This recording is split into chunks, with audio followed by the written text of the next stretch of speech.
Hi, I'm Jim Clark, Visual Arts Manager here at Hopkins Center for the Arts. We're speaking with Susan Hensel today about her exhibition At Play in the Fields of Color Perception. Susan, welcome. Hi there, Jim. How are you? I'm good. Even though it's not particularly sunny today, it's a beautiful morning. Filtered light coming in the gallery, it's just great. How do you describe what you do as an artist? Oh, well, I do play, and I do play with color. I am a textile artist at this stage of my career who works across both digital and manual mediums, and with mixed media to work in 3D. I was trained primarily as a sculptor. So what that fundamentally means is not only that I like messing around in space, but I am trained and respond to a lot of different materials. In fact, I'm driven by materials. In art speak, you would say I am process oriented. And in human terms, people have said to me, well, Sue, you make art to understand what it is you're thinking. And I said, yes, because I start the work with only a kernel of an idea. And the kernel of the idea might be, wow, that's a cool blue. Yeah. And what would it be like with that cool gold? And then things happen. And the things that happen at various stages of the process. The work starts out in the computer. I work with digital embroidery, which is that stuff that's put on hats and sweatshirts. It's usually teddy bears and monograms and things. And shall I tell you the State Fair love story at this juncture? Most definitely. Okay. I mean, you have an over 50-year career. I do. And I'd love to hear about the aha moment of moving into this and how long ago it was and where it was. Yeah, well, I have troubles keeping track of time. Sure. And it's not just pandemic. I mean, Yeah. I just have troubles keeping track of time. I think it was about 8 years ago. I was working in installation art and book arts, which is a lot of my background. I mean, it had fabric, it had stuff from Axeman and from estate sales. It had language, it had drawing, it had all kinds of things. But I'm not a native to Minnesota, and so one of the first things that was done for me 20 years ago by friends, well, the first one was the old May Day parade, like 3 days after I moved here. Somebody came over and said, you're going to the May Day parade, and I said, what's that? And then that summer, someone said, you're going to the State Fair. And I said, oh yeah, animals. They said, no. And I saw Garrison Keillor in person that year and really did the State Fair experience. But I never made it for probably 5 or 6 years to the demonstration building to see the new products or whatever it was. And it was vacuum food storage and fancy knives and things like that. But I rounded a corner and I was absolutely stopped in my tracks. There was a Donald Duck being stitched out on a hoop, in hands-free, in a sewing machine. And it just looked like a sewing machine except for that, with the Donald Duck and the hoop. And I don't care about Donald Duck. And I don't care that it was hands-free. It was the blue of Donald Duck's shirt that just transfixed me. It was the most astonishing blue I've ever seen in my life. And I had to possess it. I mean, it's one of those times when it really did stop me in my tracks. It was like I knew I was taking a left turn in my career at that moment. It was almost like you feel when you realize you've met your life partner, where you go, oh, that's different in a good way. And so I proceeded from there for a couple of years, applying for grants, most of which were turned down, of course. And then I got a loan for the machine. Ultimately, I got a grant for the very first digitizing software that was made for a Macintosh, because almost all the software for originating designs is in the PC environment. And the software was terrible. The training was non-existent. I made it through that grant by the skin of my teeth. It was a Jerome grant. I just got that show up, wasted all kinds of thread and material and broken needles, you know, all the things that do go with textile art anyways. And then as soon as I completed that exhibition, I got myself a PC and I got myself PC software, and that I could do from my cash flow. The software wasn't like buying Adobe Photoshop used to be. Yeah. And then I took out another loan to get a larger machine. And now I'm on my third machine with a larger loan. And Third, embroidery. to add, do you have three going at once, or I have they? two going at once most of the time. The original machine was a single needle machine, and what that means, it does all the same things, except it doesn't change colors for you. You have to unthread and thread every time you want to change a color. And that becomes really a lot when you're working in the way I work. I work in modularly, so when you look at the things up on the wall, realize that, like if the gray one's over Jim's head here, each square has 4 pieces of embroidery.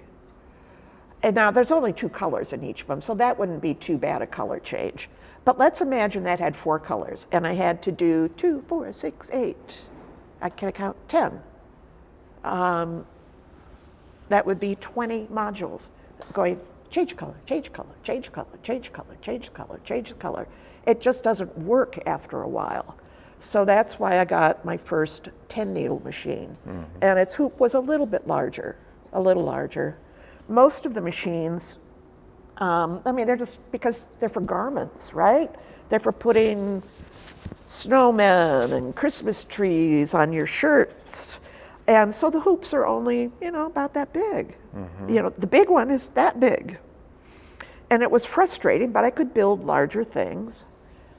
And then I just started looking, you know, what do the big guys use? Because fabric is made embroidered. And I haven't found the whole answer yet. I mean, I know there are embroidery machines that will do up whole bolts of fabric. The fabric's on a roller and it goes through the machine and rolls out on the other side. I don't know who makes them. But I found the Ricoma company, and they had, I think, really fairly recently come into this country from China, and they had a machine that had a 48-inch wide hoop. And I went, what? Okay. Wow, the sky's the limit here.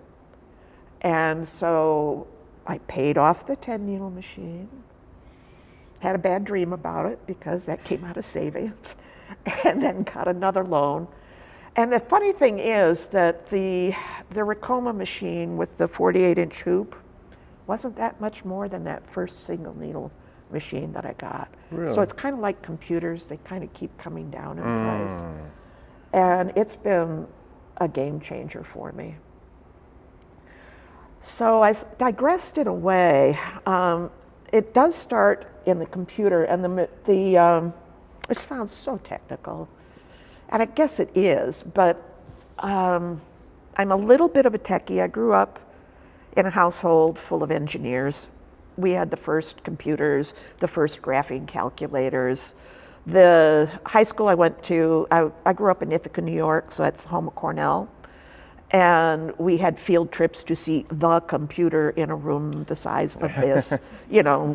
Which you now have on your wrist. Exactly, right?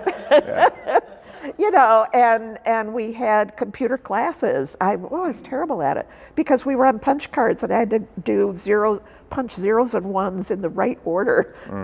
This was not good. But I wasn't afraid of the equipment ever, ever, ever. So I didn't have to get through that. And so when I had to go to this PC machine, by the time I went to the PC and got better software, I understood the structure of the embroidery, what makes it work. And what I understood was it's a little bit like Adobe Illustrator, which I'm terrible at. I've never gotten the hang of it. And it's a little bit like Adobe Photoshop, which I'm pretty good at. And so once I understood that I'm drawing in stitches, I'm working in layers, and I can move those layers around, and I can change how dense the stitches are, you know, how much of the cloth I cover, how much I don't. And when I understood also that geometrically, I'm just working with little bitty lines, because no matter what it looks like up there, each stitch is a hole with a straight line. So that sort of freed my brain. I'm just working with little lines. The software allows me to draw shapes or lines or whatever, and it allows me to choose how I will fill them, rather like Photoshop does. Yeah, so there's some built-in designs like that, and I can change whether I want to see through the design or if I want that design to be absolutely solid. So the gray stuff behind you is absolutely solid. You don't see any of the fabric except at the edges. Now down at the other end of the building, in the chromatic pieces that look like rainbows, those are done very thin. You're seeing the color of the felt behind it and the color of each layer of thread. And it's designed so that you see all of that and your eye mixes the color. So I just thought that was great. But that's where it starts. It starts with drawing, and it starts with a kernel of an idea. Sometimes I'm in my sketchbook, but not that often, frankly, not at this stage, not at 50 years in. I'll just go to the computer and I'll start drawing an idea until it becomes something that I want. I'm working on one now I don't think I'll ever want because it's like all drawing. You can overdo it. And then I begin to output it on the machine. But that's only the second step, because you look at it stitching on the machine and you go, ooh, yep, and you go, no. Or you have the experience of, I thought I was doing that in a red thread and it's blue. And so you have choices to make. And sometimes the choices are just wonderful. You'll just stop and say, nope, we're stopping right there. That's the thing. And then I go back to the computer, I'll change the design if I need to repeat it. And other times when I get the user error and the wrong color, I'll just put it in a box, because sometimes it will become something later. Yeah. It seems so,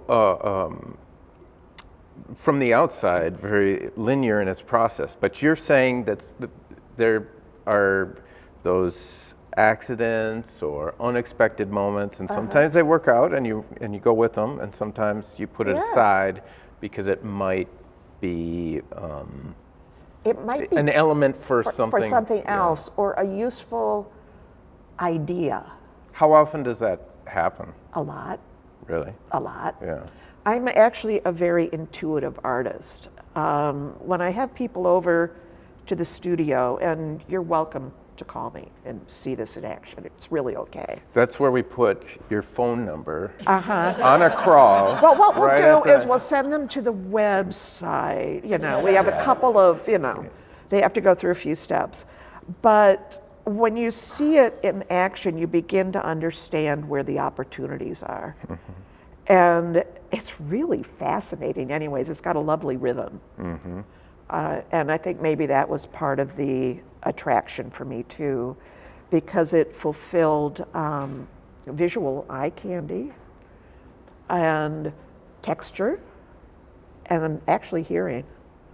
How so? Well, because the sound of the machine is just lovely. It's rhythmic, I guess, like a locomotive, and which is a very soothing kind of rhythm. And then sometimes it makes a really horrible noise when you go running, but you know. Poof of smoke and Oh yes, oh yes. No, I've had hoops fall off the machine and things like that. So, yeah. There's an incredible form in each piece. I mean, they're architectural. They're spatial. And I wonder, do you do any mock-ups in, say, folded paper or curved paper? Yes, I do. You do? I do, and I don't for every one. But as I was starting to work into the three-dimensionality, I was studying, especially the artist Paul Jackson, who teaches a lot of paper folding. And I got his books back out, and I was looking at different ways of folding and what I thought the fabric might be able to do. And so I started doing a little bit of paper folding, and I discovered that if I did, especially if I did curved folds, that I would get some really remarkable dimensionality. Because the fabric would just pop up at that point. So I designed to make it easy with the parts of the stitches not quite touching, so I had a little bit of felt where the fold would be. And I have stitched on many things, but I find the felt really interesting for this. I work on polyester felt, and one of the reasons I stay with it is I can put permanent folds in it. It doesn't take much to overheat polyester felt. And so I'll get out the tailor's ham for anybody who's ever sewn tailoring, and I'll go over it, you know, it's a commercial iron, but it doesn't cost any more than a regular iron. And I'll make the fold permanent. And then I start stacking them up, seeing what they'll do. And I have some ideas, you know, before I go in.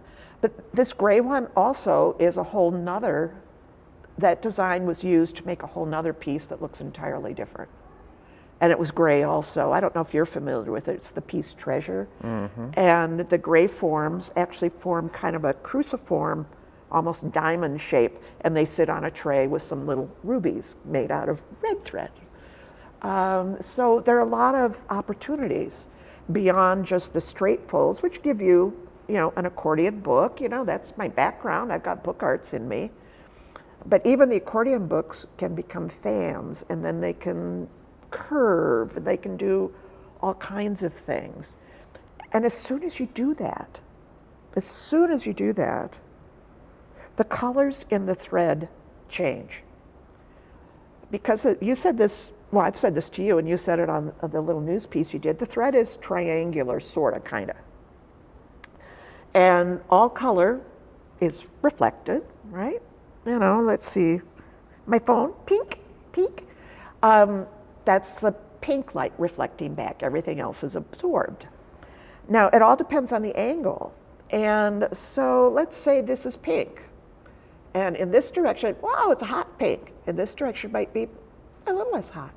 Maybe a little, might be closer to the blue end of the spectrum over here, just because of the angle, because that's what the thread is doing.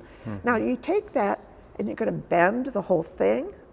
Well, a little bit different color here than it is here.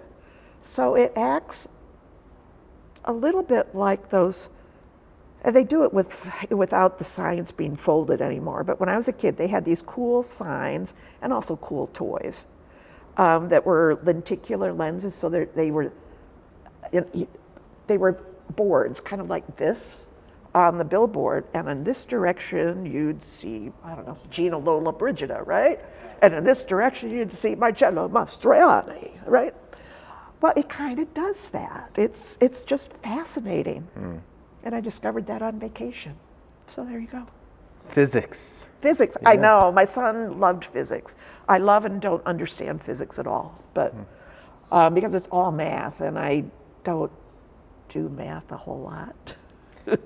You're an intuitive physicist. I am.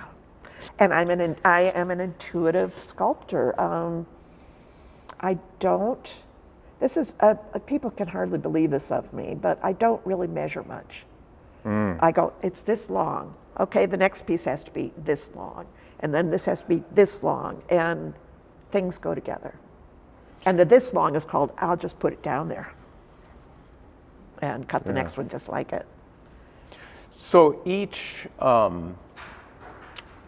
you speak of creating modules. So Yeah. like on the fanning piece, Yeah. each triangle is a module that you then Now stitch together? this part actually is the module. That's a module. That's a yeah. module. So that's the largest hoop in the medium-sized machine. Okay, That's the biggest it can make. And so it's really just a rectangle. sure. And the experiment was, what's it going to look like if I fold it from the corner?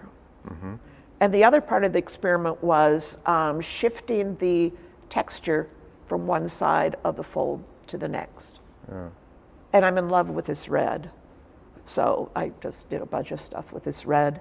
This red, it's the other part of working with these threads that is odd to me, because on the cone, you know, the spool, it looks like maroon. And on here, it looks like a deep jewel tone red. Yeah, yeah. And I find that interesting. And it looks stitched out closer to the fire engine red spool. It's interesting to me. And these were a couple of the early, these three here were among the early dimensional pieces. And I think of that one up top as being particularly architectural, which is why it's called Architectural Triptych. Yes. And I would hope that visitors to the gallery would notice the incredible visual rhyming of some of these works and the Hopkins Cinema marquee. You are and right. how that charges the space. There's a certain magnetism in there that hopefully people notice, and it's quite magical. Yeah, no, you are right. I've always loved the facade over there, and I guess that makes sense. Yeah, I'm a 1950s chick, so this is the design that is kind of baked into me. That's what I grew up with. And the other part of what I grew up with that isn't as obvious, but I think it shows probably down at the other end of the show more, is an Asian influence, because my family, for 1 year, got to live in Taiwan, and I was 12. And my father was teaching there for a year. It was a sabbatical. And that was just an incredibly formative experience for me. And I see it come through more in some of the compositional choices I make. Sure. And some of the shapes, when I get into the more organic shapes that are kind of cloud-like, they remind me of the cloud-like shapes in the Chinese painting I was exposed to. Sure. Yeah. Marvelous. Well, we should open it up to questions from our audience today. We have one right over here. Oh, where? Oh, yes, ma'am. Yeah. I'm fascinated by the color shifting of the thread, and wonder if you use a special thread, a specific thread? This is just simply polyester embroidery thread. And it was several years into the process, maybe 4, that I said, I'm going to find out more about this thread, and I found out that it is tri-lobal. So that means there are at least 3 spun, strands that are then plied together. But what it functionally does, because I'm an old spinner too, I'm a hand spinner, but what it functionally does is that because it's polyester and it's an extruded thread, it actually forms something closer to a triangle. And it was like, oh my gosh. And I learned it by, just doing research, online. And there were some very good tutorials from a company called Superior Thread Company. You know them, huh? Their tutorials are amazing, and I learned so much about thread from them. And I had a lot of deep history in the various ways that thread is made from my life as a hand spinner also. So I knew some of this stuff, but I learned more about the commercial, and it was really interesting. Yeah. And also, are there any works here using the blue thread that so captured No, you know, it was a royal blue, and I rarely use it. In fact, despite all the blue I'm working with right now down at that end, and I still am in the studio because I haven't finished, royal blue is not one that I use much. Partly, it's like I said about this, looking like maroon on the spool. When the royal blue, which is gorgeous on the spool, is stitched out, it's just too blue. It's just too much for what I'm doing anyways. Never say never, I've got lots of it. Do you call it a stash? No, I don't. I call it a supply. There you go. It's an inventory. Actually, with thread, you do try not to order too far ahead because thread does age and snap and do things. But I'm a little far ahead on the royal blue because I had a commission that required it. I was hired to do some work for the new Four Seasons restaurant or bar or something in downtown Minneapolis. And their color palette was very subtle. And to fulfill it, I needed to use some of the royal blue. So I have too much. For now. For now, I know, until the next time. I think she thanks. Yeah, go ahead. I was curious about your workspace because you've got some grand installation pieces. When you're piecing together your module pieces, are you working on like a vertical surface type wall, or do you have a lot of tables that work horizontally? Both. I mean, you can't get the proportion horizontally. You do the assembly horizontally, you do the experimentation horizontally. But you got to get it up on the wall to see if you got the proportions right. And so years ago, my space is generous and needs to be double its size, right? Which I think most artists would say. Said every artist. Yeah, there's never enough room. And I've got this freakish equipment, and a 4-foot hoop really requires 8 feet of space, right? It's got to go side to side. So it takes a lot of space. But years ago, I had a set of bookcases, essentially, storage shelves, built along one wall of my studio, and we put sliding walls over it. Because my studio I used to run as a commercial gallery, a Susan Hensel gallery, which is now only online and in my shop windows. But I use those walls, and one of the walls I have covered with felt, and small pieces will just stick, but you can pin all kinds of things to it. So I will pin up the forms to see if I can make them do what I want to do and to see if they relate well. And then the other side of the studio, near where that 8 feet of space is, I do have drywall over crumbling plaster. And I can do my photography there, and so that can be put up on that wall. I've got 12-foot ceilings, part of the reason I bought the building. You know, and then we have to build boxes, very special boxes, and you've seen them. They're amazing crates. I know, Dale has made them. The one I'm making now, it doesn't look that good. But it does the same thing. It just doesn't look as pretty. And we then have to build boxes for them because you can't stack them. You can't just throw that in a box, right? You can't throw it in a leaky South Minneapolis basement. No.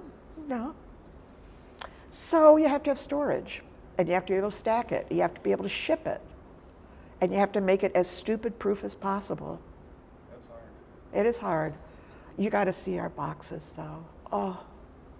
My friend Dale Kennedy builds my boxes and is just generally an all-around great guy. And he used to work for the Bell Museum, and he still goes back every now and then to help them with things, to build things. And I said, Dale, I don't know what I'm going to do with these things. How? And he came up with some of the ideas. We are using pink insulation board. Yeah, which you could carve, right? Yeah. And we make shapes out of it as needed to hold whatever the base is. And then we got all these folds sticking up, right? Well, he figures out where you could put something to press down without wrecking it. And I'm at that stage on when I have to get out next week, and I'm not quite sure how to do that stage. So yeah, and so I now have things in professional storage because it was getting untenable. Because you do need some climate control. And I had a semi-climate controlled storage space in just a regular use store it kind of place. And I'm now in art storage. There's a new one in town called A2 Storage. And what a revelation. You get to drive your car into it, and they go, here's your stuff. Yeah, you just let them know, I'm coming, I'm getting X, Y, and Z, and they meet you there with X, Y, and Z. I don't have to, take down 8 feet of boxes trying to find it. It's wonderful. It's wonderful. Yes, sir. Yeah, fascinating work. And I have to chuckle a little bit when you pointed to the piece behind you and said this red, because I see about 25 reds there. Oh, easily. Which is fascinating. It is fascinating, isn't it? Yeah. Yeah. My question is, you integrate wood into a lot of your pieces. I do. And how did that come about? Yeah, that happened recently, to tell you the truth. Most of this work has been made since 2019, and the vast majority of it since 2020, since the pandemic started. And I love walnut. I don't know what it is. I'm not a fine woodworker. It's not my primary material. But one of my goals in the last year and a half, was to find ways to integrate the more organic side of me with this highly controlled geometric environment. My drawings are incredibly organic, and they look like they're coming from another planet compared to these things. And so my goal continues to be to find ways to take these lush surfaces, because I can't get over how gorgeous these surfaces are that I can make, and how to form them and combine them with other materials to soften some of the mechanical nature, which doesn't mean I'm not still working with the folded pieces, because I've got another chromatic one I'm going to have to design up this week. It's just talking to me. It's going to be layered. If it works. Otherwise it goes in a box. Then you've learned something. Exactly. But I've combined these things even with drawings sometimes. And I had a residency in Virginia last November. And my goal there was I took all of these leftovers that I have, because I don't waste anything. Some of it gets donated to education. Art teachers need felt. And then I make sure I find ways to use the culls from the stitch out. And I did a series of probably 30 or 40 good size drawings / paintings that incorporated the stitching, and then I did original stitching within the paintings also. So I'm still searching for those ways. I love walnut. Oh my gosh. I mean, walnut just kind of says to you, wow, you want me to be a shape? Sure, boss. What kind of shape do you want? And I'm just working on a bench sander. I don't have a lot of strength in my hands. I've got a lot of arthritis in this aging body, but I can stand on an anti-fatigue mat in front of a bench sander. And I draw it out and I work with it and then finish it. And it also says, gee, yeah, I'll absorb that oil. That wants, it wants to be beautiful. And it's not just about the visual for me, it's also about how it feels. And that's the sculpture. If putting one's hands on It is, isn't it? Yeah. I think it's a little bit of a small-scale tragedy that we can't really allow people to touch the artwork, because we can't. We can't. Because it will, unless it's designed, to be an interactive environment.